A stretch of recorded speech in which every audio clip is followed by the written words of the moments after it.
Hello ಕನ್ನಡಿಗ, ಶರಣಾರ್ಥಿ.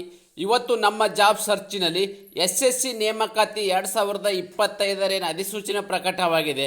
ಅಂತ ಹೇಳಿದ್ರೆ ಸ್ಟಾಫ್ ಸೆಲೆಕ್ಷನ್ ಕಮಿಷನ್ ಇರ್ತಕ್ಕಂಥ ಹುದ್ದೆಗಳ ಅರ್ಜಿಗಳನ್ನು ಆಹ್ವಾನಿಸಲಾಗಿದ್ದು 10ನೇ ತರಗತಿ PUC ಮತ್ತು ಡಿಗ್ರಿ ಪಾಸ್ ಆಗಿರ್ತಕ್ಕಂಥ ಅಭ್ಯರ್ಥಿಗಳು ಅರ್ಜಿಗಳನ್ನು ಸಲ್ಲಿಸಬಹುದಾಗಿದ್ದು ಪರೀಕ್ಷಾ ಕೇಂದ್ರಗಳು ಕರ್ನಾಟಕದಲ್ಲೇ ಇದ್ದು ಒಟ್ಟು ಹುದ್ದೆಗಳು 2423 ಹುದ್ದೆಗಿರ್ತಕ್ಕಂಥದ್ದು.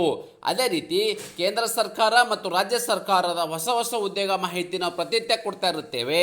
ಆ ಎಲ್ಲ ರೀತಿಯ ಜಾಬ್ ಅಪ್ಡೇಟ್ಗಳಿಗಾಗಿ ನಮ್ಮ ಯೂಟ್ಯೂಬ್ ಚಾನಲನ್ನು ಸಬ್ಸ್ಕ್ರೈಬರ್ ಜೊತೆಗೆ ಬೆಲ್ ಐಕನ್ ಕ್ಲಿಕ್ ಮಾಡೋದನ್ನು ಮರೆಯಬೇಡಿ.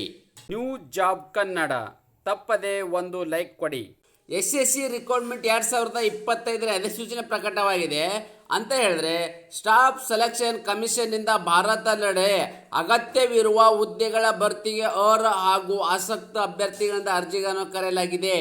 ಹುದ್ದೆಗಳ ಭರ್ತಿಗೆ ಸಂಬಂಧಿಸಿದಂತೆ ಹುದ್ದೆಗಳ ಸಂಖ್ಯೆ, ಕರ್ತವ್ಯ ಸ್ಥಳ, ಶೈಕ್ಷಣಿಕ ಅರ್ಹತೆ, ವಯೋಮಾನ, ಅರ್ಜಿ ಸಲ್ಲಿಕೆ ವಿಧಾನ ಮತ್ತು ಹುದ್ದೆಗಳ ಮಾಹಿತಿಯನ್ನು ಕಂಪ್ಲೀಟ್ ಆಗಿ ನಾನು ನಿಮಗೆ ಈ ವಿಡಿಯೋದಲ್ಲಿ ತಿಳಿಸ್ಕೊಡ್ತೀನಿ. ಈ ವಿಡಿಯೋನ ಸ್ಕಿಪ್ ಮಾಡದೆ ಕೊನೆ ತನಕ ನೋಡಿ. ಹುದ್ದೆಗಳ ಬಗ್ಗೆ ಮಾಹಿತಿ ನೋಡೋದಾದರೆ ನಾವು ಇಲ್ಲಿ ಜೂನಿಯರ್ ಮತ್ತು ಇಂಜಿನಿಯರ್ ಮತ್ತು MTS, ಫೈರ್ಮ್ಯಾನ್, ಕ್ಲರ್ಕ್, UDC ಮತ್ತು ಸ್ಟಾಫ್ ಕಾರ್ ಡ್ರೈವರ್ ಇರ್ತಕ್ಕಂಥವ್ರು, laboratory attendant, technical assistant, librarian ಮತ್ತು junior accounts officer, electrician, assistant cook ಹಾಗೂ ವಿವಿಧ ಹುದ್ದೆಗಳಿರ್ತಕ್ಕಂಥದ್ದು. ನೋಡಿ, ಏನು SSC ಏನು ರಿಕ್ರೂಟ್ಮೆಂಟ್ ಇದೆ, ಇಷ್ಟು ಹುದ್ದೆಗಳ ಅರ್ಜಿಗಳನ್ನು ಕರೆದಿದ್ದಾರೆ. ಅಂದರೆ ಯಾವ್ಯಾವ ಥರ ಅಂದರೆ ಕ್ಲರ್ಕ್ ಆಗಿರ್ಬೋದು, ಮತ್ತು ಕಾರ್ ಡ್ರೈವರ್ ಆಗಿರ್ತಕ್ಕಂಥವ್ರು, ಟೆಕ್ನಿಕಲ್ ಅಸಿಸ್ಟೆಂಟ್ ಇರ್ತಕ್ಕಂಥದ್ದು, ಲೈಬ್ರರಿ ಇರ್ತಕ್ಕಂಥದ್ದು, ಜೂನಿಯರ್ ಆಫೀಸರ್ ಇರ್ತಕ್ಕಂಥದ್ದು, ಎಲೆಕ್ಟ್ರಿಷಿಯನು, ಅಸಿಸ್ಟೆಂಟ್ ಮತ್ತು ಕುಕ್ ಇರ್ತಕ್ಕಂಥ ಹುದ್ದೆಗಳು. ಅಂದರೆ ಬಹುತೇಕ ಹುದ್ದೆಗಳ ಅರ್ಜಿಗಳನ್ನು ಎಷ್ಟಿರ್ತಕ್ಕಂಥ ಹುದ್ದೆಗಳು 2400 ಇರ್ತಕ್ಕಂಥ ಹುದ್ದೆಗಳು. ಇದು ಮಿಸ್ ಮಾಡದೆ ಅರ್ಜಿಗಳನ್ನು ಸಲ್ಲಿಸಿ.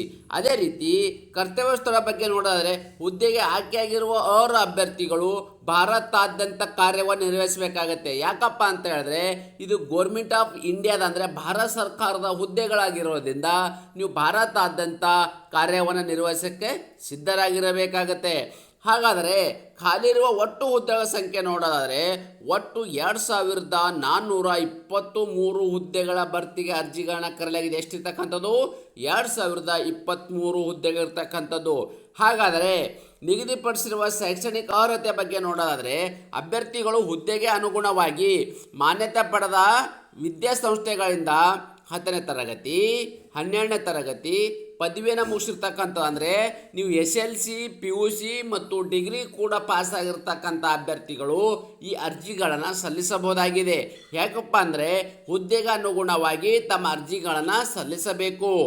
ವಯೋಮಿತಿ ಬಗ್ಗೆ ಮಾಹಿತಿ ನೋಡಾದರೆ ದಿನಾಂಕ 1/1/2024 ಅನ್ವಯವಾಗುವಂತೆ ಆಯಾ ಹುದ್ದೆಗೆ ಅನುಗುಣವಾಗಿ ಅಭ್ಯರ್ಥಿಗಳ ವಯಸ್ಸು ಕನಿಷ್ಠ 18ರಿಂದ 42 ವರ್ಷ, ಅಂದರೆ 18ರಿಂದ 42 ವರ್ಷದ ಒಳಗಡೆ ಇರ್ತಕ್ಕಂಥ ಅಭ್ಯರ್ಥಿಗಳು ಅರ್ಜಿಗಳನ್ನು ಸಲ್ಲಿಸಬಹುದಾಗಿದ್ದು, ವಯೋಮಿತಿ ಬಗ್ಗೆ ನಾವಿಲ್ಲಿ ಮಾಹಿತಿ ನೋಡಾದರೆ SC/ST ಅಭ್ಯರ್ಥಿಗಳಿಗೆ 5 ವರ್ಷ ವಯಸ್ಸಡಲಿಕ್ಕೆವಿದ್ದು, OBC ಅಭ್ಯರ್ಥಿಗಳಿಗೆ 3 ವರ್ಷ ವಯಸ್ಸಡಲಿಕ್ಕೆವಿದ್ದು, PWD ಅಭ್ಯರ್ಥಿಗಳಿಗೆ 10 ವರ್ಷ ವಯಸ್ಸಡಲಿಕ್ಕೆವಿದ್ದು, PWD OBC ಅಭ್ಯರ್ಥಿಗಳಿಗೆ ಇಲ್ಲಿ 13 ವರ್ಷಗಳ ವಯಸ್ಸಡಲಿಕ್ಕೆವಿದ್ದು, PWD SC/ST ಅಭ್ಯರ್ಥಿಗಳಿಗೆ 15 ವರ್ಷಗಳ ಕಾಲ ವಯಸ್ಸಡಲಿಕ್ಕೆ ನೀಡಲಾಗಿದೆ.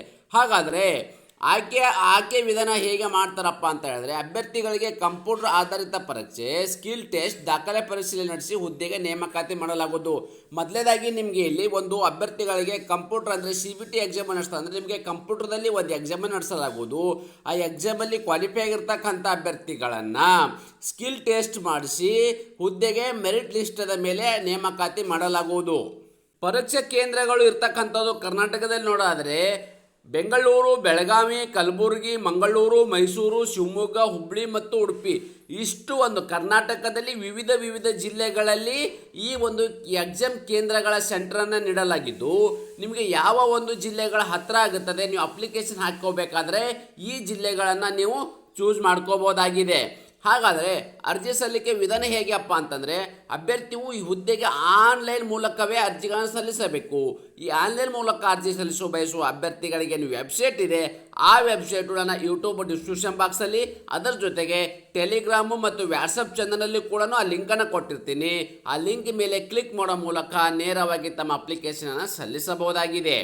ನಿಗದಿಪಡಿಸಿದ ಅರ್ಜಿ ಶುಲ್ಕದ ವಿವರವನ್ನು ನೋಡೋದಾದರೆ ಮಹಿಳಾ SC ST PWD ಮಾಜಿ ಸೈನಿಕ ಅಭ್ಯರ್ಥಿಗಳಿಗೆ ಅರ್ಜಿ ಶುಲ್ಕದಿಂದ ವಿನಾಯಿತಿ ನೀಡಲಾಗಿದೆ. ಅಂದರೆ ಈ ಒಂದು ಕ್ಯಾಟಗರಿ ಸಂಬಂಧಪಟ್ಟ ಅಭ್ಯರ್ಥಿಗಳು ಅಂದರೆ ಈ ಒಂದು ಅಭ್ಯರ್ಥಿಗಳು ಯಾವುದೇ ರೀತಿಯ ಅರ್ಜಿ ಶುಲ್ಕವನ್ನು ಪಾವತಿಸಕ್ಕೆ ಅವಶ್ಯಕತೆ ಇರುವುದಿಲ್ಲ. ಹಾಗಾದರೆ ಉಳಿದೆಲ್ಲ ಅಭ್ಯರ್ಥಿಗಳು ಅಂದರೆ ಅದು OBC ಅಭ್ಯರ್ಥಿಗಳಾಗಿರ್ಬೋದು, ಜನರಲ್ ಕ್ಯಾಟಗರಿ ಸಂಬಂಧಪಟ್ಟ ಅಭ್ಯರ್ಥಿಗಳು ₹100 ಅರ್ಜಿ ಶುಲ್ಕವಿದೆ. ಆ ₹100 ಅರ್ಜಿ ಶುಲ್ಕವನ್ನು ಪಾವತಿಸಬೇಕಾಗುತ್ತೆ.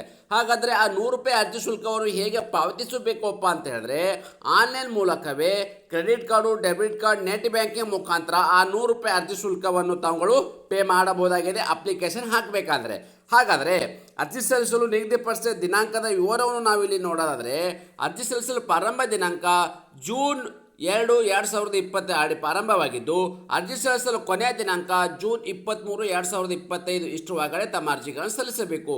ಅದೇ ರೀತಿ ಆನ್ಲೈನ್ ಮೂಲಕ ಏನು ಅಪ್ಲಿಕೇಶನ್ ಫೀಸ್ ಸಲ್ಲಿಸಲು ಕೊನೆಯ ದಿನಾಂಕ ಜೂನ್ 24, 2025 ಇಷ್ಟು ಒಳಗಡೆ ತಮ್ಮ ಅಪ್ಲಿಕೇಶನನ್ನು ಫುಲ್ ಕಂಪ್ಲೀಟ್ ಮಾಡಬೇಕಾಗತ್ತೆ. ಓಕೆ, ಪ್ರೊಸೆಸನ್ನು. ಅದೇ ರೀತಿ ಕಂಪ್ಯೂಟರ್ ಆಧಾರಿತ ಎಕ್ಸಾಮ್ ಅಂದರೆ ನಿಮಗೆ ಎಕ್ಸಾಮನ್ನು ಕರೆಯೋದು ಯಾವಾಗಪ್ಪ ಅಂತ ಹೇಳಿದ್ರೆ ಜುಲೈ 24 ಆಗಸ್ಟ್ 4, 2025 ತಾತ್ಕಾಲಿಕ ಪರೀಕ್ಷೆ. ಅಂದರೆ ನಿಮಗಿಲ್ಲಿ ಜುಲೈ 24 ಮತ್ತು ಆಗಸ್ಟ್ 4, 2025ಕ್ಕೆ ಎಕ್ಸಾಮನ್ನು ಇಲ್ಲಿ ಆಹ್ವಾನಿಸಲಾಗುವುದು. ನ್ಯೂ ಜಾಬ್ ಕನ್ನಡ ತಪ್ಪದೆ ಒಂದು ಲೈಕ್ ಕೊಡಿ.